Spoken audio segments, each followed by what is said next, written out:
ಈ 130 ಲೋಕಸಭಾ ಕ್ಷೇತ್ರಗಳಲ್ಲಿ ಹೆಚ್ಚಿನ ಪ್ರಾಬಲ್ಯ ಇರುವಂಥದ್ದು ಪ್ರಾದೇಶಿಕ ಪಕ್ಷಗಳಿಗೆ. ಯಾವುದೆಲ್ಲ ಪ್ರಾದೇಶಿಕ ಪಕ್ಷ? DMK, ಅಣ್ಣಾ DMK, TDP, BRS, ಆನಂತರ ಯಾರು ಜಗನ್ಮೋಹನ್ ರೆಡ್ಡಿ ಪಾರ್ಟಿ, ಉಳಿದಂತೆ Congress, BJP, left parties, LDF ವಗೇರೆ ವಗೇರೆ. ಕಳೆದ ಬಾರಿ 130 ಕ್ಷೇತ್ರಗಳ ಪೈಕಿ BJP ಗೆದ್ದಿದ್ದು 29, ಅದರಲ್ಲಿ ಕರ್ನಾಟಕ 29 ಗೆದ್ದಿತ್ತು, ಕಾಂಗ್ರೆಸ್ 28 ಗೆದ್ದಿತ್ತು. ಬಾಕಿ ಎಲ್ಲ ಅಣ್ಣಾ DMK, TDP, BRS ವಗೇರೆ ವಗೇರೆ. BJP ಎಷ್ಟು ಗೆದ್ದಿತ್ತು? 29 ಗೆದ್ದಿತ್ತು. BJPಗೆ ಈ ಬಾರಿ 370 ಟಾರ್ಗೆಟ್ ಆಗಬೇಕಂತೆ. ಭಾಳ ದೊಡ್ಡ ಟಾರ್ಗೆಟ್ ಇಟ್ಟಿದ್ದಾರೆ, ನಂಬಲಿಕ್ಕೆ ಸಾಧ್ಯ ಇಲ್ಲ. ಅವರ ಟಾರ್ಗೆಟ್ ಹಾಗಂತ ಹೇಳ್ತಾ ಇದ್ದೀವಿ. ತಮಿಳುನಾಡಿನಲ್ಲಿ 20 ಸೀಟ್ ಬಂದುಬಿಡುತ್ತೆ, ಸಾಧ್ಯ ಇದೆಯಾ ಗೊತ್ತಿಲ್ಲ. ಆದರೆ BJPಯನ್ನು 370ರ ಗಡಿ ದಾಟಿಸಲೇಬೇಕು ಅಂತ ಮೋದಿ ಪಣ ತೊಟ್ಟಿದ್ದಾರೆ. ಆದ್ದರಿಂದ ಮೋದಿ ದಕ್ಷಿಣ ಭಾರತದತ್ತ ಚಿತ್ತಾರಿಸ್ತಾ ಇದ್ದಾರೆ. ಅದರಲ್ಲೂ ತಮಿಳುನಾಡು, ಕೇರಳ, ತೆಲಂಗಾಣ, ಆಂಧ್ರ ಪ್ರದೇಶದತ್ತ ತುಸು ಹೆಚ್ಚೇ ಗಮನ ಹರಿಸ್ತಾ ಇದ್ದಾರೆ. 130 ಲೋಕಸಭಾ ಕ್ಷೇತ್ರ ಹೊಂದಿರೋ ದಕ್ಷಿಣದ 5 ರಾಜ್ಯಗಳಲ್ಲಿ 80ರಿಂದ 84 ಸ್ಥಾನ ಗೆಲ್ಲೋ ಆಸೆ ಇದೆ.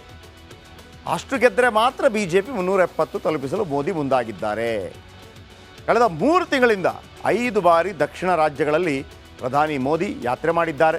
ವಿವಿಧ ಯೋಜನೆಗಳ ನೆಪದಲ್ಲಿ BJP ಪರ ಮತಯಾಚನೆ ಮಾಡ್ತಾ ಇದ್ದಾರೆ. ಬರೋದು ಘೋಷಣೆ ಮಾಡೋದು, ಬರೋದು ಘೋಷಣೆ ಮಾಡೋದು. ಇದು ನೋಡಿ, ತಮಿಳುನಾಡಿನಲ್ಲಿ ಮೊನ್ನೆ ಮೋದಿಯವರ ಸಮಾವೇಶ ಇತ್ತು. ಅಂದರೆ BJP ಪಾಲಿಗೆ ಇದು ನಾ ಭೂತೋ ನ ಭವಿಷ್ಯತೆ. ನಿಮ್ಗೆ ಆಶ್ಚರ್ಯ ಆಗ್ಬೋದು, ಅಣ್ಣಾಮಲೈಯವ್ರನ್ನ ನೋಡಿ ಯಾವ ರೀತಿ ದೃಶ್ಯಗಳಿತ್ತು ಅಂತ.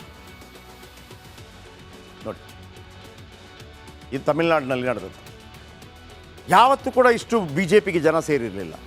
ಅಲ್ಲೊಂದು ದ್ರಾವಿಡ ಹೋರಾಟ ಇದೆ, ದ್ರಾವಿಡ ಹೋರಾಟ. ಅಣ್ಣಾ DMK ದ್ರಾವಿಡ ಹೋರಾಟ, ಪೆರಿಯಾರಿಂದ ಶುರುವಾಗಿದ್ದಂಥ ದ್ರಾವಿಡ ಹೋರಾಟ, ಅಣ್ಣಾದೊರೆಯಿಂದ ಶುರುವಾದಂಥ ಹೋರಾಟ, ಕರುಣಾನಿಧಿಯಿಂದ ಮುಂದುವರೆದ ಹೋರಾಟ, MG ರಾಮಚಂದ್ರನ್ ಅವರಿಂದ ಮುಂದುವರೆದ ಹೋರಾಟ, ಜಯಲಲಿತಾ ಅವರಿಂದ ಮುಂದುವರೆದ ಹೋರಾಟ, ಸ್ಟಾಲಿನಿಂದ ಅವರಿಂದ ಮುಂದುವರೆದ ಹೋರಾಟ.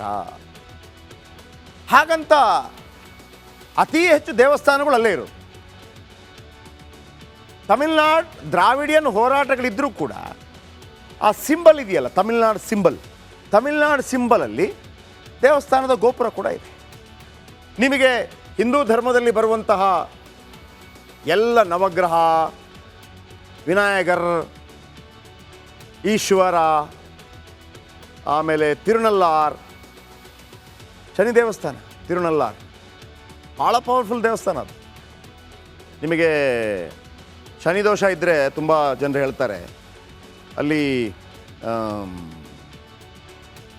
ಭಾಳ ಅದ್ಭುತವಾದ ದೇವಸ್ಥಾನಗಳಿದೆ. ಆಮೇಲೆ ಮಹಾಬಲಿಪುರಂ, ಕುಂಭಕೋಣಂ ಎಂಥ ದೇವಸ್ಥಾನ.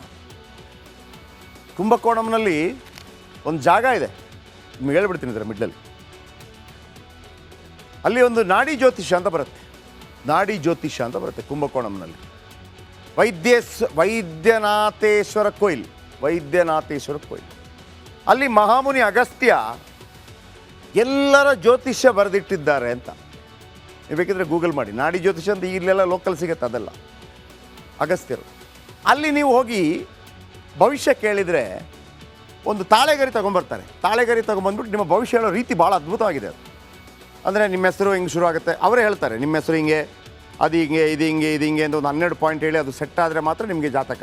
ಅಂದರೆ ಅಗಸ್ತ್ಯರು ಬರೆದಿಟ್ಟದ್ದು ಅಂತೇಳಿ ನಾನು ಅದರ ಗಮನಕ್ಕೆ, ಅಂದರೆ ಆ ಥರ ಎಲ್ಲ ರೀತಿಯಲ್ಲಿ ಜ್ಯೋತಿಷ್ಯ ವಿಚಾರ ಇರ್ಬೋದು, ಆಮೇಲೆ ಧಾರ್ಮಿಕ ವಿಚಾರಗಳಲ್ಲಿರ್ಬೋದು, ಹಿಂದೂ ಧಾರ್ಮಿಕ ವಿಚಾರಗಳಲ್ಲಿರ್ಬೋದು, ದೇವಸ್ಥಾನದ ವಿಚಾರ, ರಾಜರಾಜ ಚೋಳ ಕಟ್ಟಿಸಿದಂಥ ದೇವಸ್ಥಾನಗಳಿರ್ಬೋದು, ಎಲ್ಲವೂ.